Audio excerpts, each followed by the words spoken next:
पूर्व कैबिनेट मंत्री और कांग्रेस के विधायक अशोक अरोड़ा के साथ हुए दुर्व्यवहार के मामले में मंगलवार को कांग्रेस के विधायकों के प्रतिनिधिमंडल ने हरियाणा विधानसभा के अध्यक्ष हरविंदर कल्याण से मुलाकात की। विधायक आफ्ताब अहमद के नेतृत्व में कांग्रेस विधायक स्पीकर से मिले और कुरुक्षेत्र नगर परिषद की बैठक में हुए अशोक अरोड़ा के साथ दुर्व्यवहार की जानकारी दी। इस दौरान कांग्रेस विधायकों ने स्पीकर से मांग की है और कहा है कि इस मामले को हरियाणा विधानसभा की विशेषाधिकार हनन समिति में लिया जाए।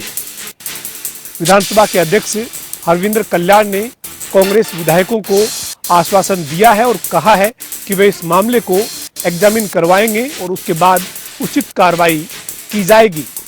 स्पीकर से मिलने के बाद कांग्रेस विधायक आफ्ताब अहमद ने कहा कि आज इस मामले में विधानसभा के अध्यक्ष हरविंदर कल्याण से मुलाकात करके उन्हें शिकायत दी है। आफ्ताब अहमद ने कहा कि इसके साथ ही कांग्रेस के विधायक रामकरण काला और चंद्र प्रकाश के साथ जो व्यवहार हुआ है उसकी जानकारी भी स्पीकर को दी है।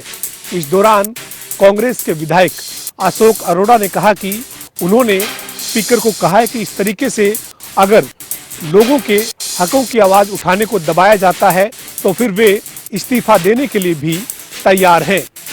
अशोक अरोड़ा ने कहा कि इस मामले की जांच करवाएं और कार्रवाई की जाए, ये मांग स्पीकर से आज की गई है। काबिले गौर है कि बीते दिनों कुरुक्षेत्र नगर परिषद की बैठक में कांग्रेस के विधायक अशोक अरोड़ा के साथ एक दुर्व्यवहार हुआ था, जिसका वीडियो भी सामने आया था। इसके बाद इस मामले में आरोप प्रत्यारोप का भी दौर चला। फिलहाल इस मामले में आज कांग्रेस के विधायकों ने स्पीकर से मुलाकात करके कार्रवाई की मांग की है। पानीपत के गांव निजामपुर में एक किसान के ऊपर तेल छिड़ककर आग लगा दी, जिसकी इलाज के दौरान दिल्ली के एक अस्पताल में मौत हो गई। बता दें कि पानीपत के गांव निजामपुर में एक किसान का एक निजी कंपनी के साथ विवाद चल रहा था, जिसके चलते देर रात कंपनी के बाउंसरों द्वारा किसान के साथ मारपीट की गई और उसके बाद तेल छिड़ककर आग लगा दी। वहीं इलाज के दौरान किसान की मौत हो गई।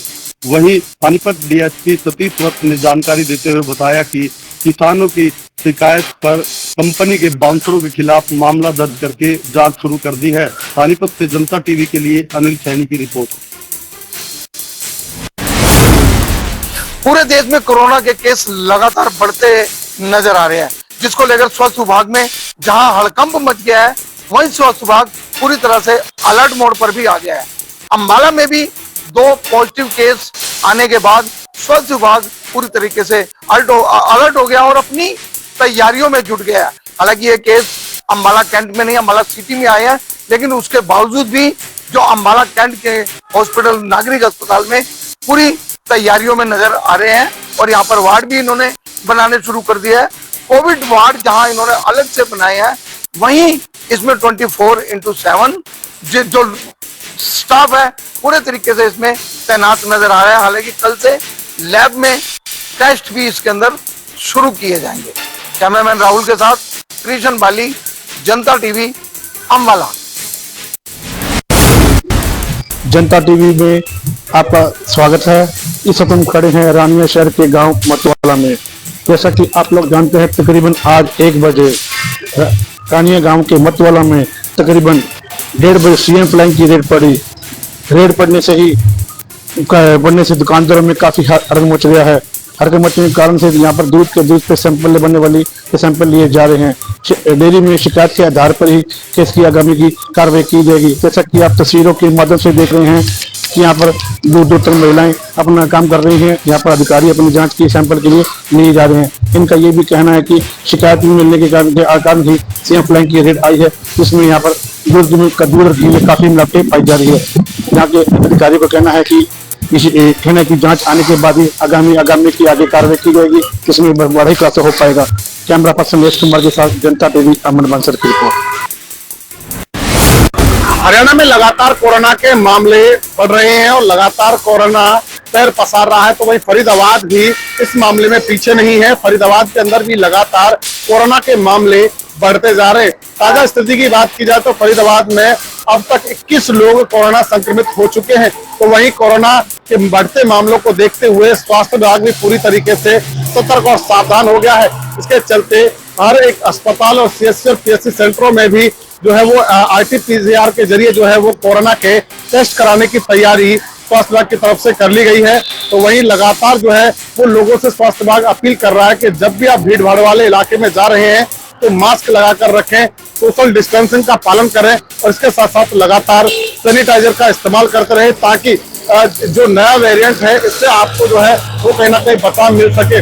तो वहीं इस बार स्वास्थ्य विभाग बढ़ते कोरोना के मामलों को देखते हुए पूरी तरीके से जो है वो तैयार भी नजर आ रहा है, जिसके चलते फरीदाबाद के अंदर ऑक्सीजन प्लांटों की बात की जाए, चाहे आइसोलेशन वार्ड की बात की जाए, चाहे दवाइयों की बात की जाए, तो तमाम जो है वो तैयारियां प्रशासन की ओर से कर ली गई हैं। और लगातार लोगों से भी यह अपील की जा रही है कि आप कोविड नियमों का पालन करें, तभी आप इस वेरिएंट से जो है वो बच सकते हैं।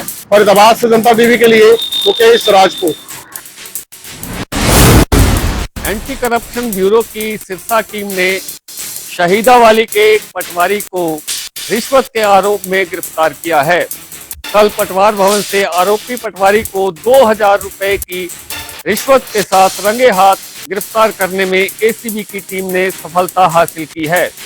एसीबी की टीम के इंचार्ज अमित बैनीवाल ने बताया कि गांव शहीदावाली के अनिल कुमार ने अपनी जमीन का इंतकाल करवाना था, जिसके एवज में पटवारी उससे 2000 रुपए की रिश्वत की मांग कर रहा था। अनिल कुमार ने इसकी शिकायत एसीबी को दी, जिसके बाद तुरंत कार्रवाई करते हुए एसीबी की टीम ने आरोपी पटवारी को गिरफ्तार कर लिया है और उसके खिलाफ आगामी कार्रवाई अमल में लाई जा रही है। जनता टीवी के लिए सिरसा से मुख्तार सिंह।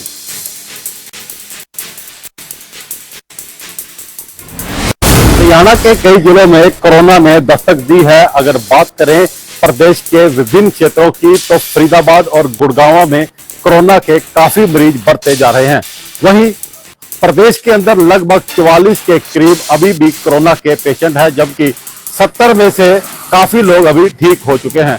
यमुनानगर की बात करें तो पिछले दिनों यमुनानगर की एक महिला जो कि ब्यास सत्संग राधा स्वामी पे गई हुई थी, वहां उसको प्रॉब्लम हुई और कोरोना जांच के दौरान उसको पाया गया, जबकि उसको मोहाली के एक निजी हॉस्पिटल में दाखिल करवाया गया।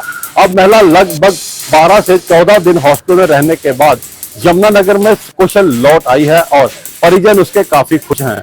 डॉक्टर बागेश गुटेल ने जानकारी देते हुए बताया कि यमुनानगर में कोरोना से निपटने के लिए प्रशासन द्वारा तैयारियां पूरी की जा चुकी हैं और कोरोना वार्ड भी बनाया गया है। उन्होंने जानकारी दी कि यमुनानगर के हॉस्पिटलों में डॉक्टरों को स्पष्ट रूप से निर्देश दिए गए हैं कि वह N95 मास्क का इस्तेमाल करें और आने जाने वाले मरीजों की जांच ग्लव्स पहनकर करें। वहीं उन्होंने कहा कि जो मरीज आ रहे हैं उनको भी सोशल डिस्टेंसिंग की बात की जा रही है और सबको बताया जा रहा है कि हाथ धोएं और वहीं उन्होंने यह भी कहा कि सबको यह भी कहा जा रहा है कि सैनिटाइजर का लगातार इस्तेमाल करें।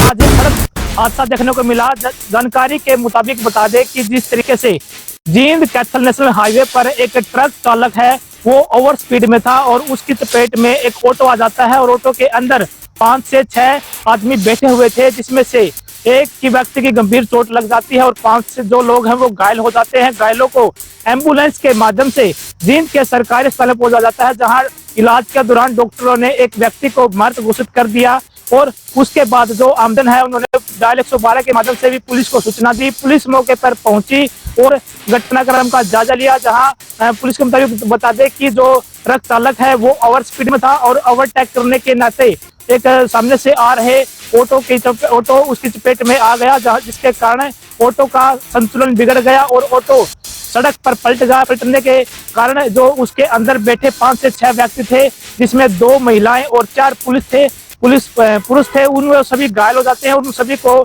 जींद के अस्पताल में लेकर जाया जाता है, जहां पर बिहार के रहने वाले एक युवक की एक्सीडेंट में दर्दनाक मौत हो जाती है। इस घटना पर अब पुलिस ने आगे कार्रवाई शुरू कर दी है। जींद से जनता टीवी के लिए सुनील कुमार की रिपोर्ट।